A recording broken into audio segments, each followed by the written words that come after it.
गणपति महाराज की जय। श्रावण कृष्ण गणेश चतुर्थी व्रत कथा। गणेश भक्तों के लिए संतान आदि प्रदायक कथा। ऋषिगण पूछते हैं कि हे स्कंद कुमार, दरिद्रता, शोक, कुष्ठ आदि से विकलांग, शत्रुओं से संतप्त, राज्य से निष्कासित राजा, सदैव दुखी रहने वाले, धनहीन, समस्त उपद्रवों से पीड़ित, विद्याहीन, संतानहीन, घर से निष्कासित लोगों, रोगियों एवं अपने कल्याण की कामना करने वाले लोगों को क्या क्या उपाय करना चाहिए जिससे उनका कल्याण हो और उनके उपरोक्त कष्टों का निवारण हो। यदि आप कोई ऐसा उपाय जानते हो तो उसे बतलाइए। स्वामी कार्तिकेय जी ने कहा कि हे ऋषियों, आपने जो प्रश्न किया है उसके निवारणार्थ मैं आप लोगों को एक शुभदायक व्रत बतलाता हूँ, उसे सुनिए। इस व्रत के करने से पृथ्वी के समस्त प्राणी सभी संकटों से मुक्त हो जाते हैं। यह व्रत राज महापुण्यकारी एवं मानवों को भी सभी कार्यों में सफलता प्रदान करने वाला है। विशेषतया यदि इस व्रत को महिलाएं करें तो उन्हें संतान एवं सौभाग्य की वृद्धि होती है। इस व्रत को धर्मराज युधिष्ठिर ने किया था। पूर्व काल में राज्य से निष्कासित होकर अपने भाइयों के साथ जब धर्मराज वन में चले गए थे तो उस वनवास काल में भगवान श्री कृष्ण ने उनसे कहा था। युधिष्ठिर ने भगवान कृष्ण से अपने कष्टों के शमनार्थ जो प्रश्न किया था उस कथा को आप श्रवण कीजिए। युधिष्ठिर पूछते हैं कि हे पुरुषोत्तम, ऐसा कौन सा उपाय है जिससे हम वर्तमान संकटों से मुक्त हो सकें। हे गदाधर, आप सर्वज्ञ हैं, हम लोगों को आगे अब किसी प्रकार का कष्ट न भुगतना पड़े, ऐसा उपाय बतलाइए। स्कंद कुमार जी कहते हैं कि जब धैर्यवान युधिष्ठिर विनम्र भाव से हाथ जोड़कर बारंबार अपने कष्टों के निवारण का उपाय पूछने लगे तो भगवान ऋषिकेश ने कहा, श्री कृष्ण जी ने कहा कि हे राजन, संपूर्ण कामनाओं को पूर्ण करने वाला एक बहुत बड़ा गुप्त व्रत है। हे पुरुषोत्तम, इस व्रत के संबंध में मैंने आज तक किसी को नहीं बतलाया है। हे राजन, प्राचीन काल में सतयुग की बात है कि पर्वतराज हिमालय की सुंदर कन्या पार्वती ने शंकर जी को पति रूप में प्राप्त करने के लिए गहन वन में जाकर कठोर तपस्या की, परंतु भगवान शिव प्रसन्न होकर प्रकट नहीं हुए। तब शल कन्या पार्वती जी ने अनादि काल में विद्यमान गणेश जी का स्मरण किया। गणेश जी को उसी क्षण प्रकट देखकर पार्वती जी ने पूछा कि मैंने कुटीर, दुर्लभ एवं लोमहर्षक तपस्या की किंतु अपने प्रिय भगवान शिव को प्राप्त न कर सकी। वह कष्ट विनाशक दिव्य व्रत जिसे नारद जी ने कहा है, जो आपका ही व्रत है, उस प्राचीन व्रत के तत्व को आप मुझसे कहिए। पार्वती जी की बात सुनकर तत्कालीन सिद्धिदाता गणेश जी उस कष्ट नाशक शुभदायक व्रत का प्रेम से वर्णन करने लगे। गणेश जी ने कहा, हे अचल सुते, अत्यंत पुण्यकारी एवं समस्त कष्ट नाशक व्रत को कीजिए। इसके करने से आपकी सभी आकांक्षाएं पूर्ण होंगी और जो व्यक्ति इस व्रत को करेंगे उन्हें भी सफलता मिलेगी। हे देवाधि देवेश्वरी, श्रावण के कृष्ण चतुर्थी की रात्रि में चंद्रोदय होने पर ही पूजन करना चाहिए।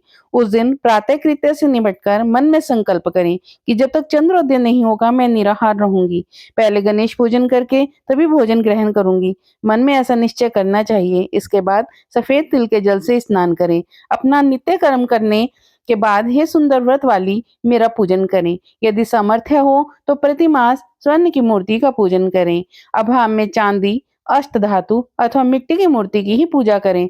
अपनी शक्ति के अनुसार सोने, चांदी, तांबे अथवा मिट्टी के कलश में जल भरकर उस पर गणेश जी की प्रतिमा स्थापित करें। मूर्ति कलश पर वज्र आच्छादन करके अष्टदल कमल की आकृति बनावें और उसी मूर्ति की स्थापना करें। तत्पश्चात षोडशोपचार विधि से भक्ति पूर्वक पूजन करें। मूर्ति का ध्यान निम्न प्रकार से करें। हे लंबोदर, चार भुजा वाले, तीन नेत्र वाले, लाल रंग वाले, हे नील वर्ण वाले, शोभा के भंडार, प्रसन्न मुख वाले गणेश जी, मैं आपका ध्यान करता हूँ। हे गजानन, मैं आपका आह्वान करता हूँ। हे विघ्नराज, आपको प्रणाम करता हूँ। यह आसन है। हे लंबोदर, यह आपके लिए पाद्य है। हे शंकर सुवन, यह आपके लिए अर्ध्य है। हे उमापुत्र, यह आपके लिए स्नानार्थ जल है। हे वक्रतुंड, यह आपके लिए आचमनीय जल है। हे शूर्पकर्ण, यह आपके लिए वस्त्र है। हे कुब्ज, यह आपके लिए युगोपवीत है। हे गणेश्वर, यह आपके लिए रोली चंदन है। हे विघ्न विनाशन, यह आपके लिए फूल हैं। हे विकट, यह आपके लिए धूप बत्ती है। हे वामन, यह आपके लिए दीपक है।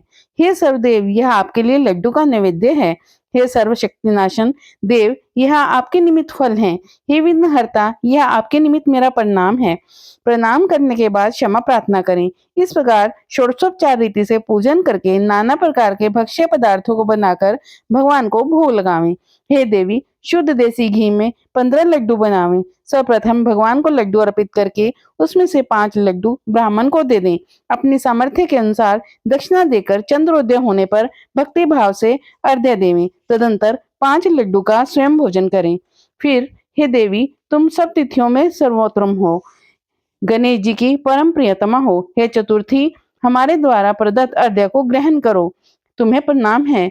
निम्न प्रकार से चंद्रमा को अर्घ्य प्रदान करें। क्षीर सागर से उत्पन्न हे लक्ष्मी के भाई, हे निशाकर, रोहिणी सहित हे शशि, मेरे दी हुए अर्घ्य को ग्रहण कीजिए।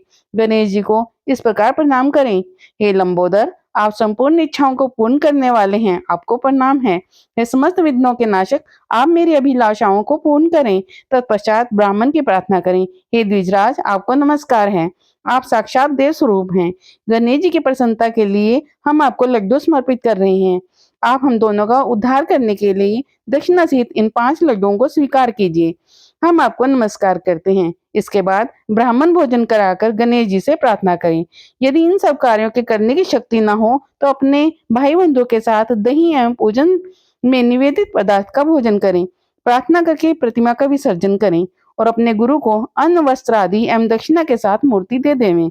इस प्रकार से विसर्जन करें। हे देवों में श्रेष्ठ गणेश जी, आप अपने स्थान को प्रस्थान कीजिए एवं इस व्रत पूजा के फल को दीजिए। हे सुमुखी, इस प्रकार जीवन भर गणेश चतुर्थी का व्रत करना चाहिए। यदि जन्म भर भी न कर सकें तो 21 वर्ष तक करें। यदि इतना भी करना संभव न हो तो 1 वर्ष तक 12 महीनों के व्रत को अवश्य करें। यदि इतना भी न कर सके तो वर्ष के 1 मास को अवश्य ही व्रत करें और श्रावण चतुर्थी के व्रत का उद्यापन करें।